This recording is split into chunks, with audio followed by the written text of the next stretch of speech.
Bismillahirrahmanirrahim. Assalamualaikum warahmatullahi wabarakatuh. Innal hamdah Allahumma salli ala Muhammad Rasul. Innal hamdalillah, syukur pada Allah di atas nikmat limpah kurnianya. Dapat lagi kita bertemu hari ini, alhamdulillah ya.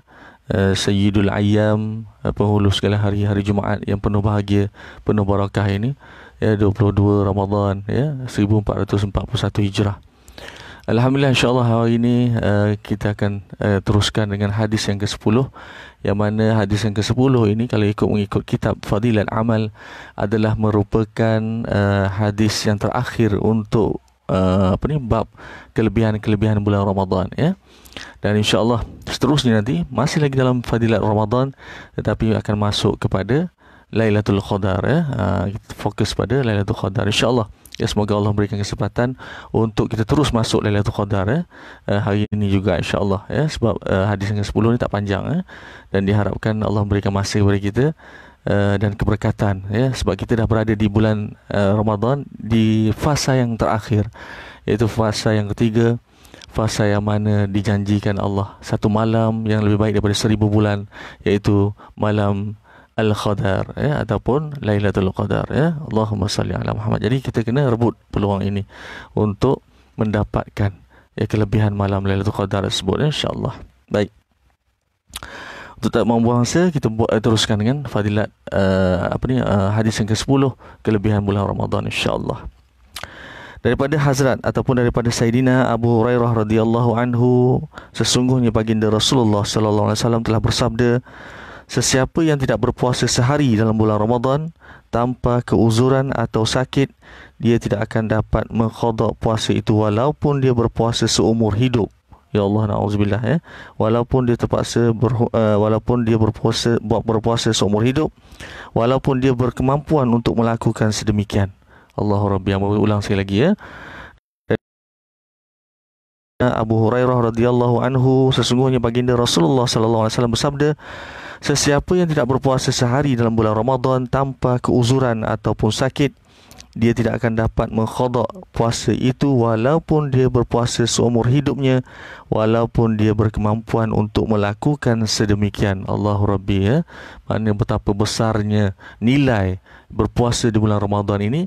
Kalau tidak ada uzur syar'i, uzur yang dibenarkan oleh syarak, maka kita tak boleh sewenang-wenangnya untuk berbuka puasa ataupun tidak berpuasa. Allah Rabbi. Ya, baik. Keterangannya, kita terus pada keterangannya.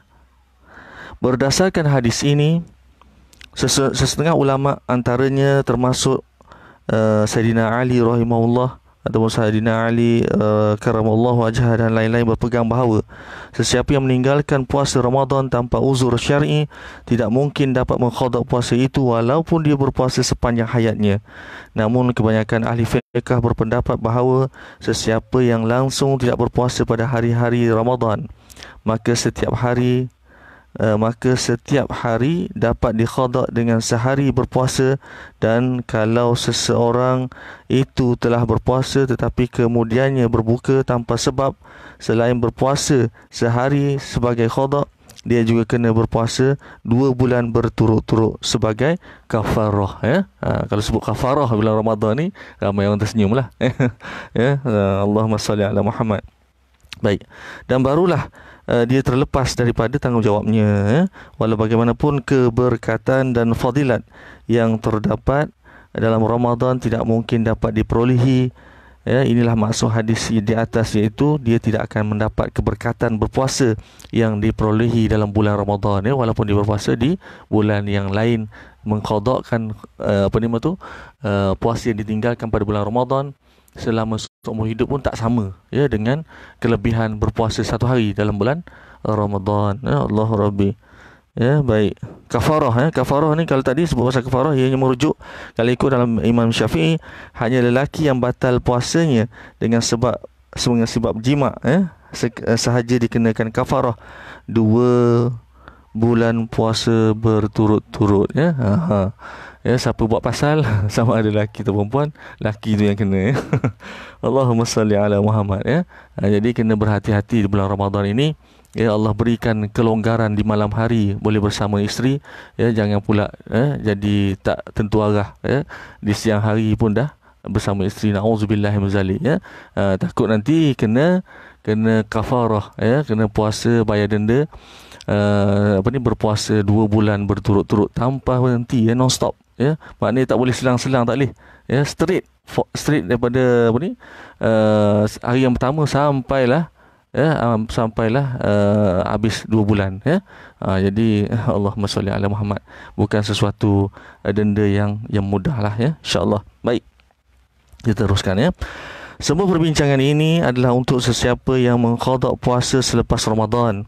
Sekiranya seseorang itu memang tidak berpuasa langsung sebagaimana keadaan sesetengah orang fasik pada zaman ini, maka tidak perlu dipersoalkan lagi tentang kesesatannya. Nauzubillah min zalik.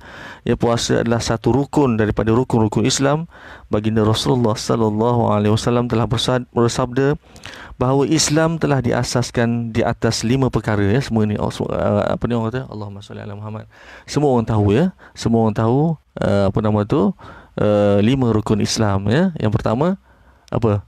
Mengucap 2 kalimah syahadah, kemudian solat 5 kali sehari semalam, 5 waktu sehari semalam, kemudian berpuasa, ya. Berpuasa yang ketiga, ya. Jadi berpuasa itu adalah di antara, ya, rukun ataupun Allahumma sholli ala Muhammad, asas yang agak amat penting, ya, dalam Islam, insya-Allah, ya. Pertama ialah pengakuan tauhid atau risalah ke Rasul dan risalah ke Rasulan, ya. Ini kalimah syahadah lah, 2 kalimah syahadah. Kalau sebut la ilaha illallah saja tak cukup lah, tak sempurna ataupun tak sah lah, ya, ke Islamnya. Kita sebut asyhadu an la ilaha illallah wa asyhadu anna Muhammadar Rasulullah, kena 2 kalimah syahadah. Ya, baik. Selepas itu 4 rukun Islam yang masyhur, iaitu solat, puasa, zakat dan haji. Ya, ini semua orang tahu, ya, beryakin dan percaya semua orang Islam mengetahui tentang hal ini. Baik, betapa ramai orang Islam yang dibenci sebagai seorang Islam tetapi dia tidak pernah melakukan mana-mana satu pun daripada kelima-lima perkara tersebut, ya. Membaca sekali lagi, betapa ramai orang Islam yang dibenci sebagai seorang Islam tetapi dia tidak pernah melakukan mana-mana satu pun daripada kelima-lima perkara tersebut. Dalam pendaftaran kerajaan, dia dikira sebagai seorang Islam, tetapi di sisi Allah SWT dia tidak dapat dikira sebagai seorang Islam, ya, kerana tidak menunaikan rukun Islam. Rukun Islam itu adalah sangat penting, ya, yang melayakkan seseorang itu, ya, sebagai seorang Islam, ya, diiktiraf sebagai seorang Islam di sisi Allah SWT. Ya, kalau dalam kad pengenalan tu tulis nama Islam, ya, kalau dia tak solat ke, dia tak semayang ke, dia solat semayang samalah, kan, solat ke, tak puasa ke, tak menunaikan haji, tak menunaikan zakat ke, ya, dia tetap namanya Islam. Tetapi di sisi Allah SWT, jika dia tidak melakukan kelima-lima rukun Islam tersebut, maka ianya tidak, ya, dianggap sebagai seorang Islam di sisi Allah SWT. Nauzubillah, ya. Ini yang kita takut, ya. Jadi sama-sama kita jaga, insya-Allah. Baik, terdapat kenyataan dalam riwayat Ibnu Abbas radhiyallahu anhu bahawa asas Islam adalah 3 perkara, iaitu kalimah syahadah, kalimah syahadah, solat dan puasa. Dan sesiapa sahaja meninggalkan salah satu daripada perkara-perkara tersebut, maka dia adalah kafir dan membunuhnya adalah halal, ya. Kalau tinggalkan 3 perkara ini, kalau mengikut riwayat Ibnu Abbas radhiyallahu anhu, salah seorang daripada sahabat baginda Rasulullah SAW, 3 perkara ini, yang asas ini ditinggalkan, maka seseorang itu adalah diisytiharkan kafir dan darahnya halal, ya. Maksudnya dia boleh dibunuh, ya. Allah, nauzubillah min zalik. Ulama telah mengaitkan hadis-hadis seperti ini dengan seseorang yang menolak kefarduan amalan tersebut. Walau apapun pengertian mereka, tidak dapat dinafikan bahawa sabda-sabda Nabi sallallahu alaihi wasallam terhadap orang-orang yang sebegitu adalah berupa sekeras-keras amaran. Allahu akbar, ya. Baik, mereka yang mencuaikan perkara fardu perlu sangat takutkan kemurkaan Allah Subhanahu Wa Taala, ya. Tiada seorang pun yang akan dapat lepas, ya, tiada seorang pun yang akan dapat lepas daripada maut, ya. Kehidupan dan kenikmatan dunia adalah satu perkara yang terlalu cepat akan luput daripada kita, ya. yang dapat membantu kita adalah ketaatan kepada Allah Subhanahu Wa Taala. Betul.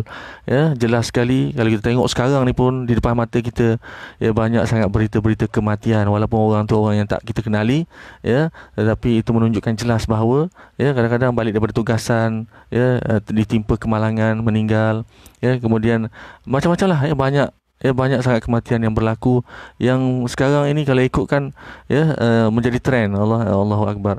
Ya, bukan menjadi trend tu maksud apa? Maksudnya kalau kita dengar, ya, ramai ataupun banyak kes-kes, ya, kematian yang terjadi secara mengejut.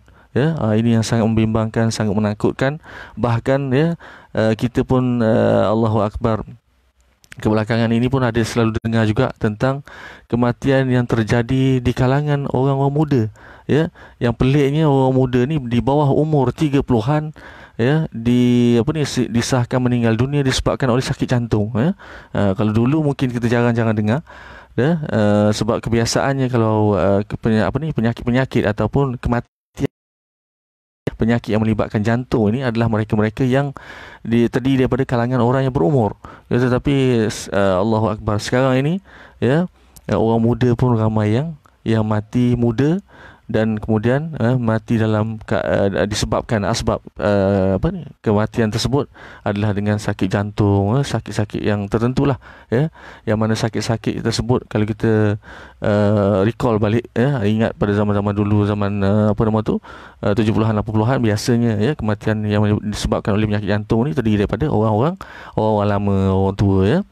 Jadi ini menunjukkan bahawa, ya, jelas sekali maut ataupun kematian itu tidak bersyarat. Kematian dan maut itu tidak bersyarat. Bila sampai masanya, tidak kurang sesaat, tidak lebih sesaat, ya, kita akan diangkat ataupun kita akan dijemput oleh Allah Subhanahu Wa Taala melalui malaikatnya, ya, malaikat Israel, ya. Jadi insya-Allah sama-samalah kita bersedia untuk tujuan itu, ya, bersedia setiap saat untuk dijemput, ya, sebab kita tak tahu dalam keadaan apa, bila masanya, ya, di mana kita berada, kita tak tahu bila kita akan dijemput.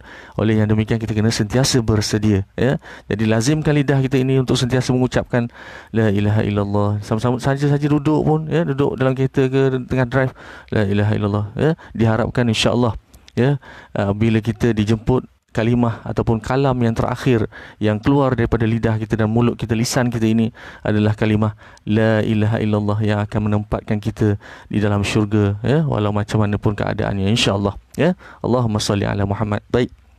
Kat mana tadi? Allahu Rabbi. Ya, tengok balik. Okey, ulama telah mengaitkan hadis-hadis seperti ini dengan seseorang yang menolak kefarduan amalan tersebut. Walau bagaimanapun. Okey, ni dah baca tadi, ya. InsyaAllah. Sekejap, ya. Okey, baik.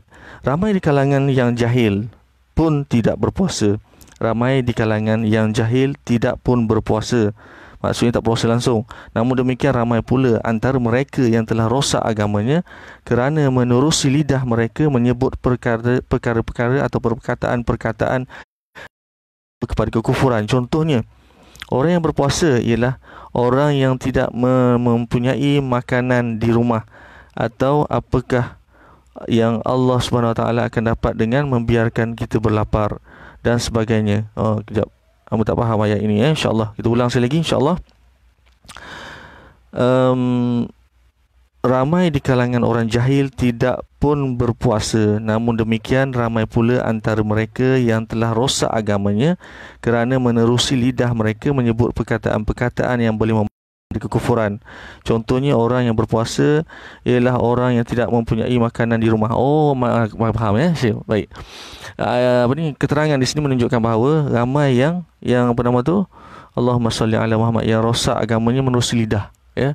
Ya, dia beranggapan dan dia berkata sebenarnya menerusi lidahnya, dia melisankan bahawa dia kata orang yang tak puasa ni orang yang tak ada makanan kat rumah je. Contohnya macam itulah, ya. Aku nak buat puasa, contohnya lah, ya. Macam tu contoh dia. Ya, aku puasa buat apa? Rumah aku ada makanan, ya. Ada makanan, aku makanlah, contohlah, ya. Untuk nak bagi lebih faham pemahaman terhadap keterangan ini. Jadi orang yang tak puasa kat luar sana adalah orang yang rumahnya tak ada makanan. Jadi dia tak puasa, dia berpuasa lah sebab tak ada makanan. Macam itulah katanya. Sebab kata-kata yang demikian boleh membawa kepada rosaknya agama dan mendatangkan kekufuran. Auzubillah min zalik. Kena hati-hati ya. Sebab lisan kita ini adalah sesuatu yang sangat penting untuk kita jaga, sebab takut terjadi syirik ya. Dengan lisan, dengan lidah pun boleh terjadi syirik ya. Jadi kita kena jaga betul-betul, insya-Allah ya. Sebab itulah lidah ya. Lidah ini ada orang kata, ada yang kata Allahumma salli ala Muhammad, mata pena lebih tajam daripada mata pedang ya. Ada juga yang kata lidah lebih tajam daripada mata pedang juga ya. Allahu akbar. Kata-kata yang menusuk ya boleh menyebabkan satu kerajaan jatuh ya. Allahumma salli ala Muhammad. Jadi itu betapa tajamnya jugalah ya lidah kita ini. Jadi kena berhati-hati, takut nanti asbab lidah, asbab lisan, asbab perkataan menyebabkan kita dihumban di dalam neraka Allah. Nauzubillahi min zalik ya. Baik. Okey. Kita hendaklah perlu berhati-hati terhadap perkataan-perkataan sebegini. Satu perkara yang begitu penting perlu difahami dan diberikan perhatian dengan bersungguh-sungguh dan sedalam-dalamnya, iaitu mengejek dan memperolok-olokkan perkara agama yang sekecil-kecilnya pun adalah menjadi sebab kekufuran. Auzubillah min zalik ya. Sekiranya ada seseorang yang tidak pernah bersolat sepanjang hayat, tidak pernah berpuasa sekalipun, dan demikian juga tidak pernah menunaikan mana-mana fardu pun, dia masih tidak menjadi kafir selagi dia tidak menolak fardu-fardu tersebut ya. Itu penting. Sebab kadang-kadang kalau kita tengok dalam WhatsApp sekalipun sekarang ni lah ya, orang sekarang ni dengan dalam WhatsAppnya, dengan dalam Facebooknya, dengan dalam macam-macam lah ya, grup WhatsApp, kadang-kadang bergurau dalam perkara-perkara agama ya. Contohnya ini semalam ni tidur ini siapa, contoh kita ambil nama ya. Contohnya Ali lah Ali ya. Ali ni senyap je. Contohnya dalam grup WhatsApp ya. Ali ni senyap je. Ini mesti Allahumma salli ala Muhammad ya, tak bangun lagi kot ni ya. Solat tahajud kuat sangat ni. Lepas tu ramai kawan-kawan pun mengejek lah dah, gelak lah, letak signboard pula dah, emoji ya, emoji yang kakak-kakak gelak-gelak macam mempermain-mainkan ya. Walhal itu adalah perkara-perkara agama, perkara-perkara yang memang tak boleh dipermainkan, dipergelak-gelakkan ya, dipergurau-guraukan ya. Kena jaga tu ya, sebab takut nanti menjadi asbab kepada kekufuran. Nauzubillah min zalik ya. Hamba nak bagi contoh macam mana lagi ya, supaya dapat diberikan kefahaman. Sebab ramai sangat ya, kalau hamba perasan ramai sangat yang sentiasa bergurau-gurau ya.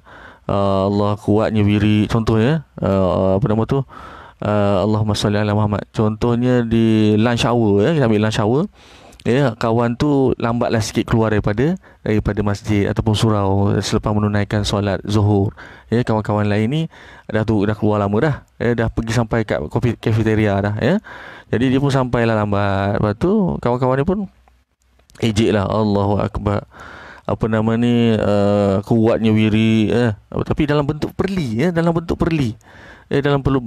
perli dan dipergurau-guraukan sedemikian. Jadi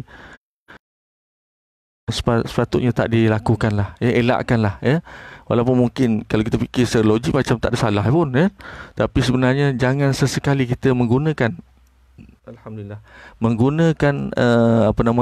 perkara agama ya, perkara agama untuk dijadikan alat dipersenda-sendakan ya, takut sampai ke peringkat kufur. Nauzubillah min zalik. Elakkan ya, elakkan insya-Allah. Baik, seterusnya ya. Mana-mana amalan fardu yang tidak ditunaikan akan mendatangkan dosa, dan mana-mana amalan yang dilakukan akan mendapat pahala. Akan tetapi mempersendakan urusan agama yang paling kecil pun adalah kufur yang akan menyebabkan semua amalan lain seperti solat, puasa dan amal-amal kebajikan lain yang telah dilakukan sepanjang hayatnya akan binasa ya, hilang. Allahu akbar. Bayangkan, itu yang kita takut, kena jaga ya, insya-Allah. Perkara ini sangat penting untuk diberikan perhatian. Oleh itu janganlah sesekali mengata terhadap puasa dengan perkataan-perkataan seperti di atas walaupun seseorang itu tidak mencaci dan memperolok-olokkan amalan puasa, tetapi dengan berbuka tanpa sebarang uzur, dia tetap menjadi seorang yang fasik. Ya, sebahagian ulama fiqh telah menulis dengan jelas bahawa seseorang yang makan secara terang-terangan tanpa sebarang uzur pada bulan Ramadan boleh dibunuh. Ya, bukan main-main. Ya, jadi itulah itu yang kena belajar ni, ya, kena cari ilmu supaya kita faham dan kita amalkan. Jadi kita taklah jahil, ya. Jadi dalam kehidupan ni perlu untuk keluar daripada kejahilan. Ya, kerana apa? Kerana itulah yang memberikan kesempurnaan dalam kehidupan. Kehidupan untuk dibawa kepada kebahagiaan kehidupan di akhirat. Ya, kehidupan dunia nak membawa kebahagiaan ke akhirat lah. Ya. Tapi bila kita mengikut, mematuhi ataupun menuruti segala perintah agama, meninggalkan larangan agama, larangan Allah, perintah Allah. Ya, kalau kita ikut perintah Allah, kita tinggalkan larangan Allah, insya-Allah kebahagiaan bukan hanya di sana. Di sana memang pastilah, ya, di dunia pun akan jadi bahagia walaupun dalam keadaan kita serba kekurangan, tak ada duit, rumah pun ala kadar saja, ya. Apa yang ada pun ala kadar, makan cukup, makan pakai ada, ya.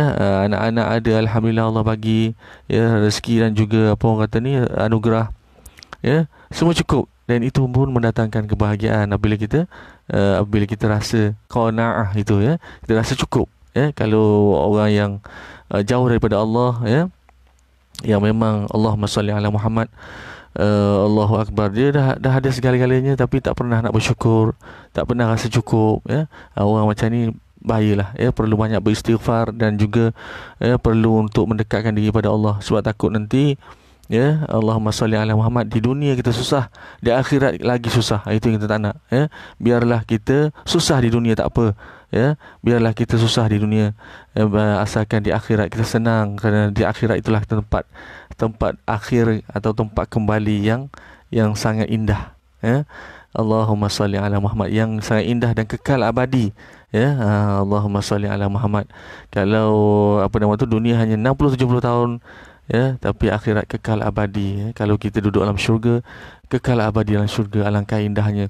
Ya, kalau na'udzubillah misalnya, kalau ke neraka, na'udzubillah, ya, takut nanti kekal dalam neraka, kecuali orang-orang Islam yang ada setitik zarah iman dalam hati, ya, insya-Allah pada hujungnya setelah menjalani hukuman, akan keluar daripada api neraka dan akan dimasukkan dalam syurga. Ada kisah yang masyhur dan menarik tentang macam mana Allah Subhanahu Wa Taala bergurau dengan orang yang terakhir keluar daripada neraka, ya, orang Islam yang terakhir yang keluar daripada neraka untuk masuk ke syurga, ya. Kisah tu sangat menarik, tapi hamba ingat lupa, ya, takut nanti tersalah cerita. Jadi oleh demikian, insya-Allah kalau hamba ingat nanti lain kali kita boleh ceritakan pasal itu, mungkin lepas Ramadan nanti, insya-Allah, ya, sebab kita nak masuk Lailatul Qadar pula. Sekarang dah pukul berapa? Allahumma salli ala Muhammad. Alamak, sempat gini, ya. InsyaAllah kita cuba, ya, untuk masuk Lailatul Qadar. Jadi kita habiskan dulu untuk keterangan hadis yang ke-10 kelebihan bulan Ramadan. Baik. Okey, oleh itu jangan sesekali mengata terhadap puasa ataupun segala amalan-amalan Islam yang lain, ataupun apa-apa saja perkara Islam, perkara agama, jangan diperolok-olokkan, jangan diperkotak-kotak-katikkan, jangan dibuat bergurau, orang kata, ya. Sebab ini takut, ya, mendatangkan kekufuran. Nauzubillah. Baik. Semoga Allah baik, ada lagi ni, sekejap, ya. Oh, sampai dibunuh tadi, ya. Okey, baik. Ya, maknanya sebahagian ulama fiqh telah menulis dengan jelas bahawa seseorang yang makan secara terang-terangan pada bulan Ramadan boleh dibunuh. Bulan sekali lagi. Dan seterusnya, walaupun tidak boleh membunuhnya kerana tidak wujud kerajaan Islam dan kerja itu adalah tugas Amirul Mukminin, namun tiada siapa pun yang boleh menghalang kita daripada menunaikan kewajipan untuk menzahirkan kebencian kita terhadap perbuatannya yang keji itu. Ya, sesungguhnya tiada lagi darjat keimanan yang lebih rendah dari itu, iaitu untuk membenci dengan hati, ya. Itu darjat keimanan yang rendah. Ini pun rasanya ramai orang yang tahu, ya. Kalau kita melihat kemungkaran, ya, hendaklah kita ubah dengan tangan. Maksud mengubah dengan tangan ni adalah dengan kuasa, kalau kita ada kuasa. Kalau kita tak ada kuasa, ya, ubah dengan lisan. Ya, ubah dengan lisan. Tegur dia. ya, tegur kemungkaran yang dibuat. Kalau kita tak mampu juga, ya, contohnya kalau kita tegur nanti kita kena belasah, ya, kita takut, ya, sebab memang kumpulan yang ramai contohnya, ya, kalau one to one tu mungkinlah, ya. Kalau apa nama tu, kumpulan yang ramai, makanya kita tak mampu juga untuk tegur dengan lisan, maka yang paling common sekali, yang paling common sekali iman adalah membenci dengan hati, ya, kita benci perbuatan dia, ya. Itu iman yang paling lemah, ya. Allahu Akbar, na'udzubillah. Jadi kita harapkan kita dapat, sebab kalau biasanya iman yang paling kuat tu orang yang boleh mengubah dengan tangan adalah mereka yang mempunyai kuasa, ya. Contohnya tadi macam contoh tadi, Amirul Mukminin, penguat kuasa, ya, apa ni, kepala masyarakat ataupun, ya, ketua kampung dan sebagainya, ya. Allahumma shalli ala Muhammad, insyaallah. Baik, semoga Allah SWT dengan keberkatan hamba-hambanya yang taat memberi taufik kepada saya, kepada kita semua, juga kerana saya lah di antara, kerana kita bertukar lah, ya, insyaAllah bertukar ayat di sini, sebab disifatkan saya ni adalah merujuk kepada penulis buku kitab ini, ya. Jadi yang bertukarkan, insyaAllah semoga doa ini sampai untuk kita semua, insyaAllah. Ya, semoga Allah SWT dengan keberkatan hamba-hambanya yang taat memberi taufik kepada kita semua, kerana kita adalah hamba yang paling banyak kekurangan. Ya, saya berpendapat, penulis berpendapat 10 hadis sudah cukup untuk bahagian pertama. Sebenarnya satu hadis pun sudah memadai untuk seseorang itu taat. Ini kan pula 10 hadis, ya, insyaAllah. Alhamdulillah, untuk orang yang tidak ingin taat, sebanyak mana pun ditulis hadis pun tak berguna, ya. Sebab ya, kalau orang memang tak taat, kita letakkan hadis beratus-ratus pun berkenaan kelebihan Ramadan pun, kalau dia tak nak buat, dia tak nak buat juga, kan. Jadi taufik dan hidayah kembali kepada, ya, taufik dan hidayah itu adalah milik Allah SWT. Jadi tanpa taufik dan hidayah, ya, kita tak mampu untuk lakukan apa-apa pun. Allahu Rabbi, ya, apatah lagi kebaikan, sekecil-kecil kebaikan hingga sebesar-besar kebaikan, semuanya memerlukan kepada taufik dan hidayah daripada Allah. Oleh itu, ya, hamba pesan ini hamba pesan akan sentuh tiap-tiap kali, ya, insya-Allah kalau teringat akan hamba sentuh supaya ini, supaya ulangan-ulangan yang kita ulang dalam tazkirah ataupun dalam perkongsian kita akan terlekat dalam kepala dan juga dalam hati, ya. Sebab Allahumma shalli ala Muhammad, kita ni insan biasa, sememangnya mudah terlupa, ya. Cara yang paling cara yang paling mustajab ataupun cara yang paling, bukan mustajab, cara yang paling berkesan lah, senang, ya. Cara yang paling berkesan untuk membuatkan kita ingat adalah sesuatu yang kita dengar berulang-ulang kali, ya. Sama juga macam kita nak hafal Quran, ataupun sama juga kalau kita nak hafal sesuatu lah, ya. Kita perlu untuk baca berulang-ulang kali, insya-Allah kita akan ingat, ya. Begitu juga kita tengok masyarakat kita, ya, bila tengok TV, iklan TV contohnya, anak-anak kita lah kita nampak, ya.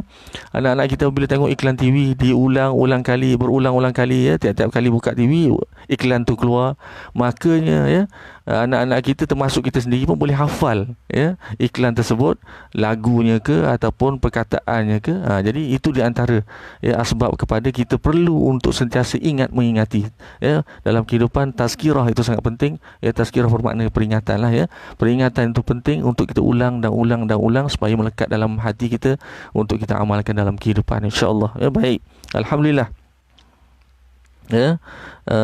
Allahumma salli ala Muhammad. Semoga Allah Ta'ala memberi taufik kepada semua orang Islam untuk beramal. Okey, alhamdulillah kita dah habis untuk bab 1 ni, ya, kelebihan Ramadan, dan kita cuba untuk masuk awal lagi punya, ya. Tak nampak mata jauh, jam kecil sana kat dinding tu, jam kecil, jam tangan, ya, jam tangan tapi letak kat dinding.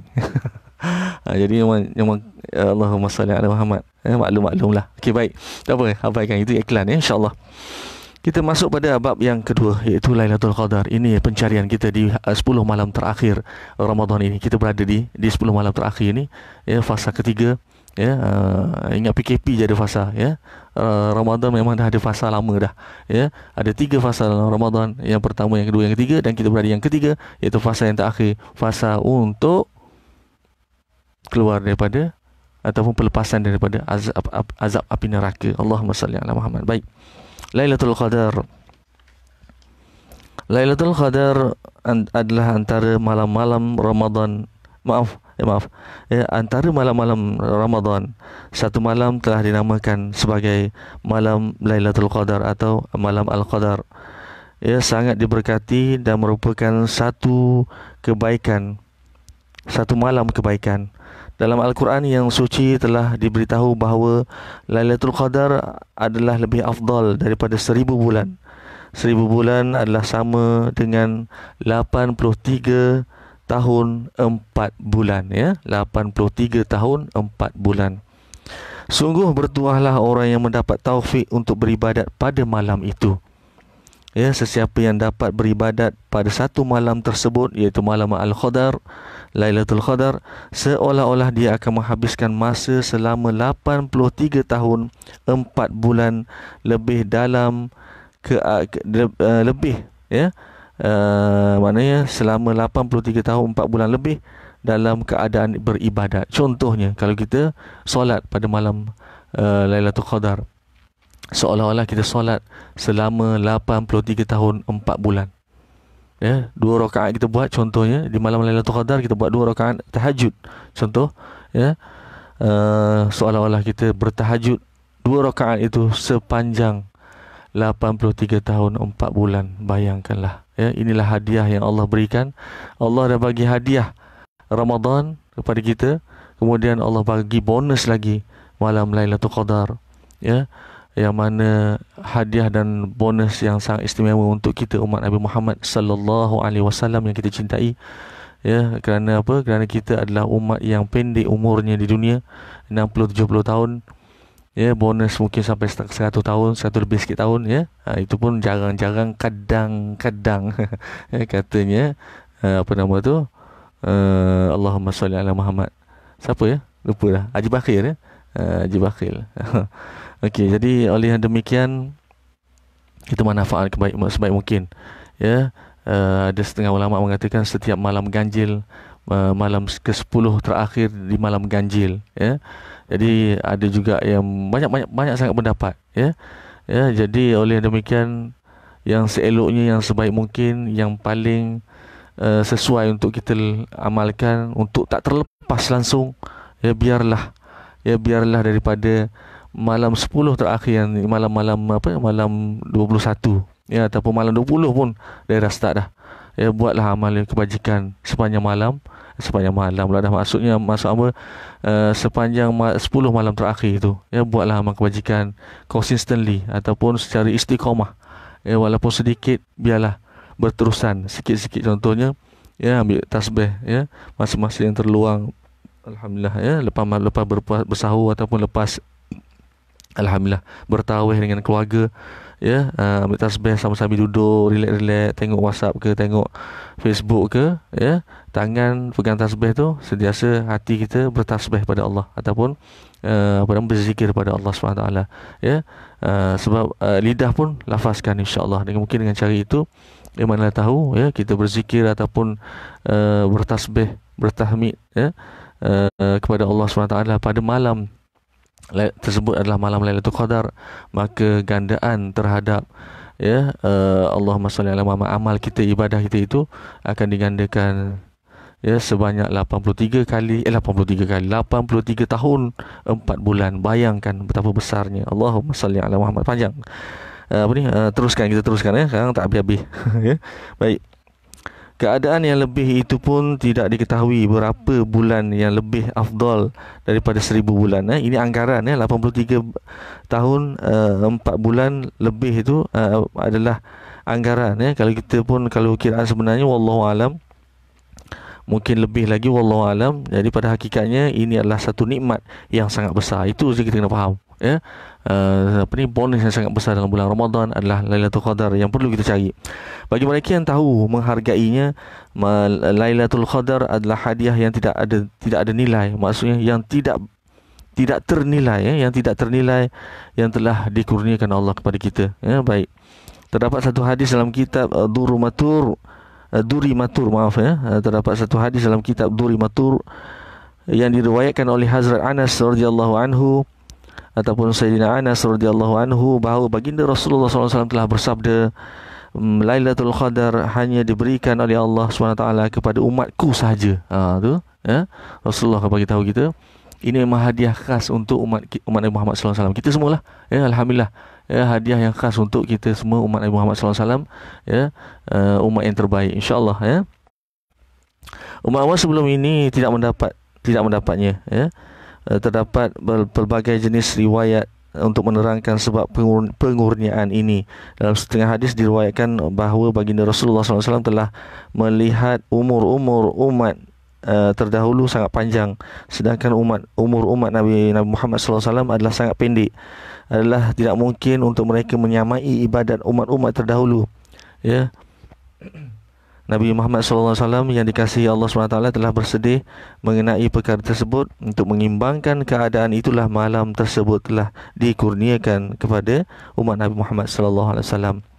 Seandainya sesiapa yang bertuah memperolehi malam tersebut 10 kali saja dalam hidupnya dan menghabiskan malam itu dengan beribadah, maka seolah-olah dia telah menghabiskan masa lebih daripada 833 tahun 4 bulan dalam ibadah yang sempurna. Subhanallah, ya.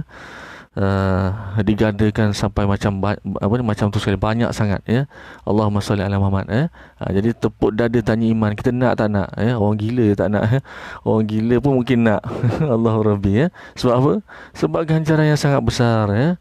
Jadi insya-Allah, ya, sama-sama kita rebut insya-Allah, ya.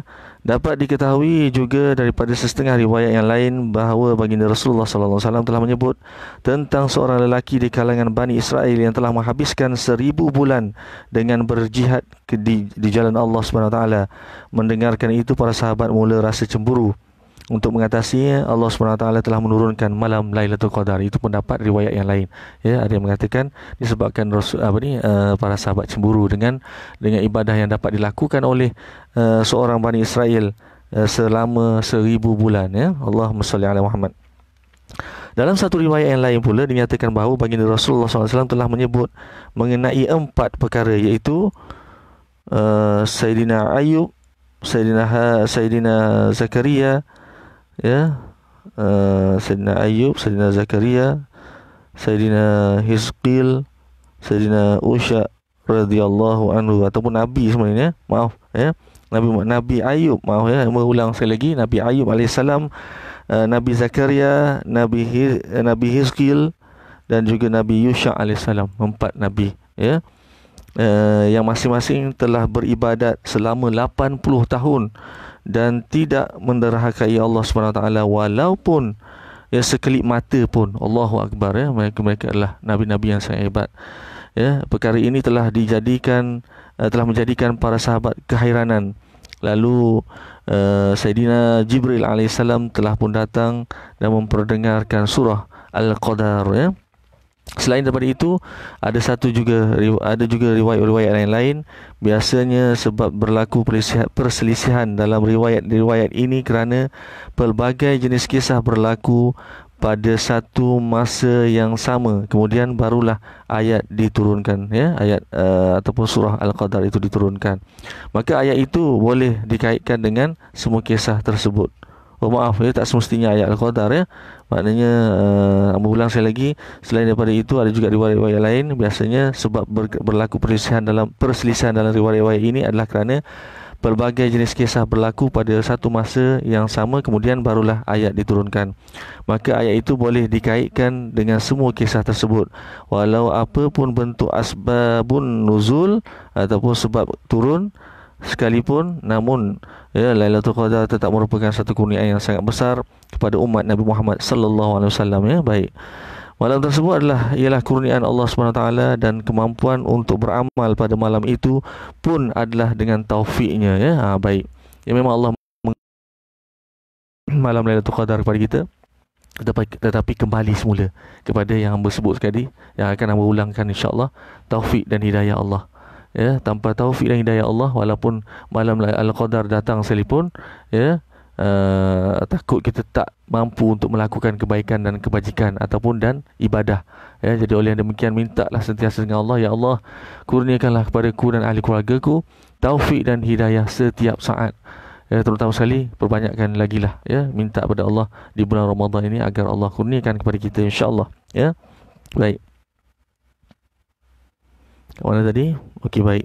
Sepatutnya kita cemburu terhadap sepatutnya kita cemburu terhadap para ahlullah ataupun ahliullah yang telah berkata, sejak dari Bali lagi saya tidak pernah terlepas daripada beribadat dalam malam Lailatul Qadar, ya.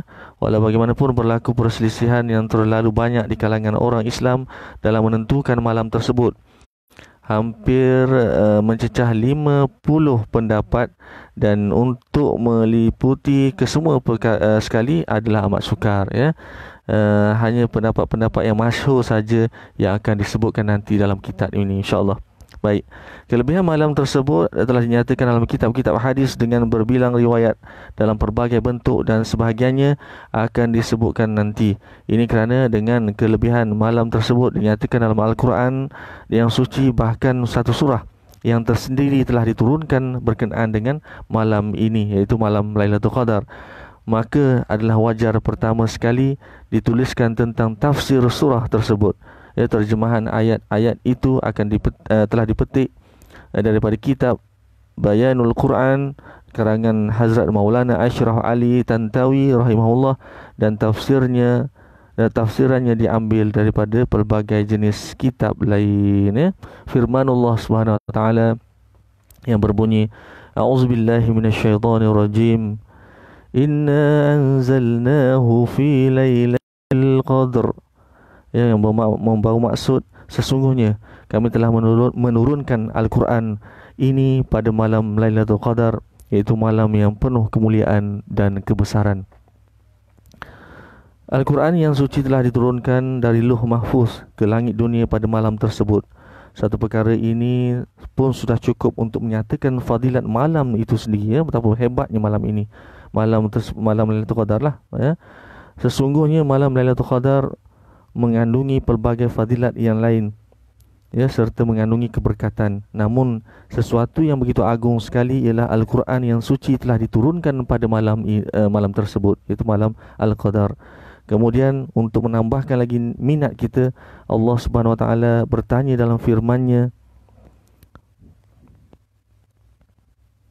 A'udzubillahi minasyaitonirrajim.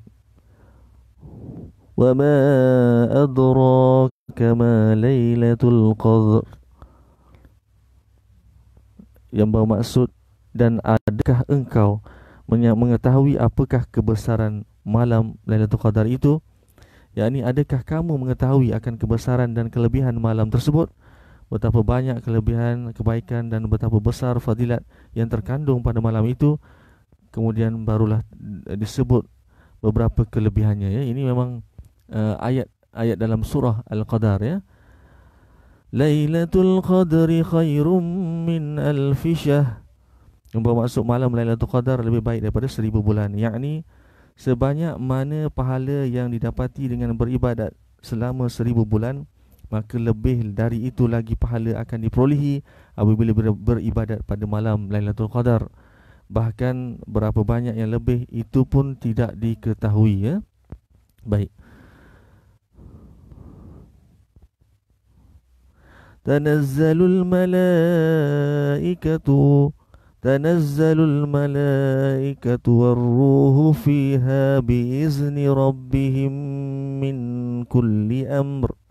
Ya, yang bawa erti pada malam itu turun malaikat dan Jibril dengan izin Tuhan mereka kerana membawa segala perkara. Allama Razi rahimahullah menulis bahawa pada permulaannya apabila para malaikat melihat kamu, maka mereka telah meluahkan rasa kebencian terhadap manusia dan telah berkata kepada Allah yang Maha Tinggi, adakah engkau akan menciptakan sesuatu yang akan melakukan kerosakan di dunia dan akan menumpahkan darah? Selepas itu apabila kedua ibu bapa melihat kamu pada permulaan, iaitu ketika kamu dalam keadaan titisan mani, mereka juga telah membenci kamu sehingga tidak terkena pada kain. Maka kain itu akan terus dibasuh, tetapi apabila Allah SWT telah berikan bentuk yang lebih baik daripada itu, ibu bapa pun mula mengasihi dan menyayangimu pada malam ini dengan taufik hidayah Allah, iaitu malam Lailatul Qadar. Kamu sibuk dalam mengenali Allah SWT dan mentaatinya, maka para malaikat akan turun untuk memohon kemaafan, keampunan atas ungkapannya yang terdahulu. Maknanya di sini dulu sebelum Allah SWT mencipta manusia, sekejap nak betulkan kaki. Allahumma salli ala Muhammad dan lenguh dah kebas. Subhanallah, lenguh kan kebas tak kebas lagi, alhamdulillah. Baik, dah hampir pukul 8 betul terpaksa berhentilah sebab ada tugasan hari ini Jumaat, masih dalam tugasan insya-Allah. Dan apa pun kita akan sambung balik insya-Allah. Tapi ini memang menarik sangat menarik untuk kita ketahui, untuk kita kongsikan. Baik. Maknanya di sini pada permulaan dahulu semasa Allah SWT melahirkan ataupun menyatakan untuk mencipta manusia, antara makhluk yang mempersoalkannya adalah malaikat. Malaikat mempersoalkan kerana apa? Kerana manusia ini adalah sifatnya akan membawa kerosakan katanya ke atas dunia dan akan menumpahkan darah. Namun begitu setelah Allahumma salli ala Muhammad, apabila dengan keberkatan Ramadan, dengan keberkatan Lailatul Qadar, sekarang ni sekarang lah dah start daripada dulu, malaikat menyatakan keinsafan ataupun menyatakan memohon maaf lah dalam bentuk mendoakan balik kemaafan, mendoakan balik Allahumma salli ala Muhammad. Oh maaf pada bulan pada malam Lailatul Qadar ni malaikat akan turun mohon maaf pada Allah SWT dia tutur katanya terhadap penciptaan manusia tersebut Allah Rabbi. Baik, kita teruskan sikit lagi insya-Allah. Alamak, dah ada beberapa pendapat ulama tafsir tentang makna ruh ataupun ruh ini pada surah Al-Qadar itu sendiri Pendapat kebanyakan ulama ialah seperti yang telah dituliskan di atas, iaitu makna ruh yang dimaksudkan ialah malaikat Jibril alaihissalam. Allama Razi rahimahullah menulis bahawa pendapat inilah yang lebih sahih disebabkan keutamaan malaikat Jibril alaihissalam, maka dia telah disebutkan secara khusus setelah malaikat-malaikat lain menyebutkan. Baik. Yang kedua ataupun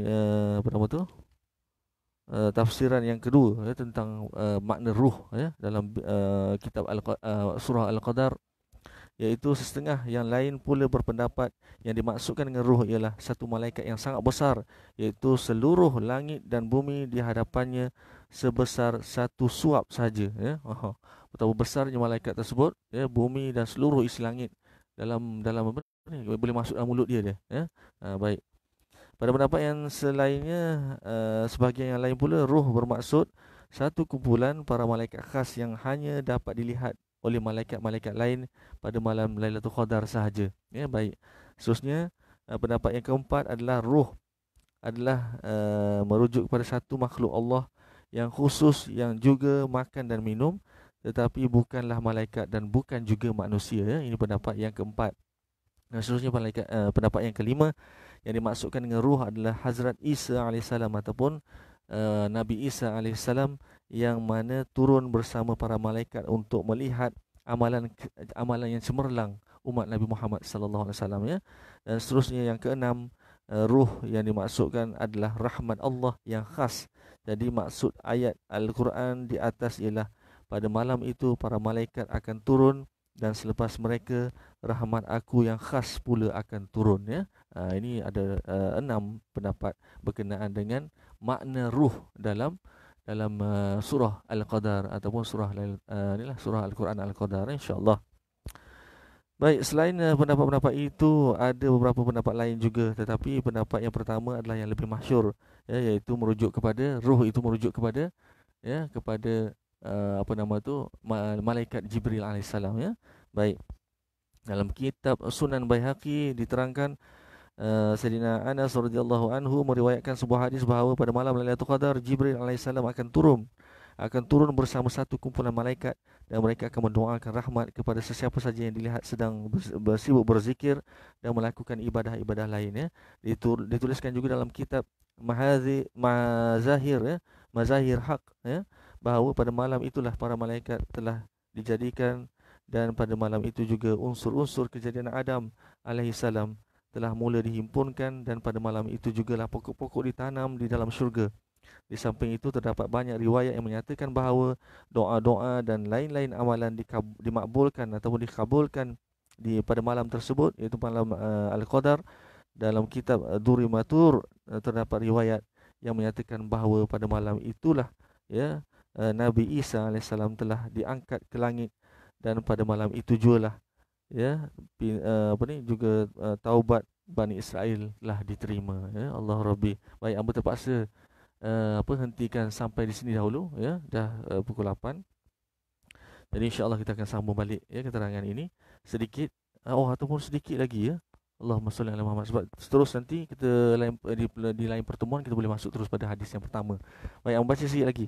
Firmanullah, ya firmanullah, auzubillahi minasyaitonirrajim.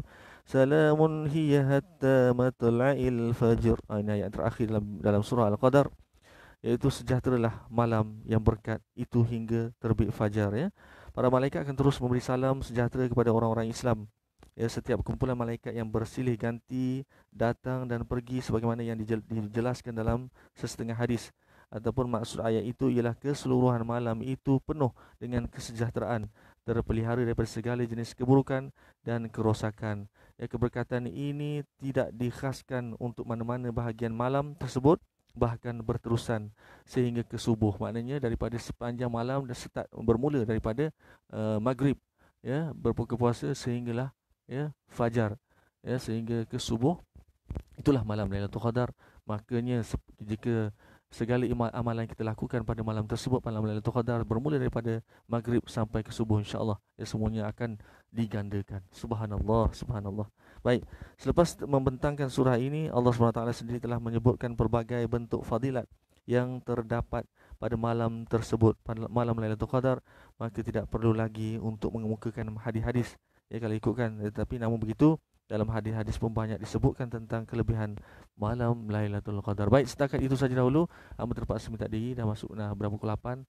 Jadi apapun ianya, semoga segala perkongsian kita mendapat manfaat untuk kita bersama, untuk kita jadikan pedoman dan rujukan dalam kita mengharungi bulan Ramadan yang dah tak berapa lama ni lah, ya, yang akan meninggalkan kita. Tapi walau macam mana pun, insya-Allah kita manfaatkan sebaik mungkin. Ingatan khas untuk diri yang sendiri, orang yang bercakap, dan juga untuk pada rakan-rakan yang menonton. Semoga sama-sama mendapat manfaat dalam kehidupan, dan semoga diberikan pengampunan apabila dah keluar daripada Ramadan nanti. Allah ampunkan kita, Allah berikan pelepasan daripada api neraka, dan Allah berikan tingkatan takwa kepada kita, insya-Allah. Itu yang kita harapkan. Baik, bersudahi dengan Allahumma salli ala Muhammad seperti biasa. Ya, segala yang baik itu, yang sempurna itu datang daripada Allah Subhanahu Wa Taala. Yang kurang, yang lemah dan silap itu datang daripada kekurangan, kelemahan dan kesilapan hamba sendiri. Jadi hamba mohon ampun dan maaf jika ada berlaku kesilapan. Hamba sudahi dengan aqulu qauli hadza wa astaghfirullahal azim li wa lakum. Wassalamualaikum warahmatullahi wabarakatuh. Terima kasih, terima kasih dan terima kasih dan terima kasih dan terima kasih dan terima kasih selamanya. Terima kasih.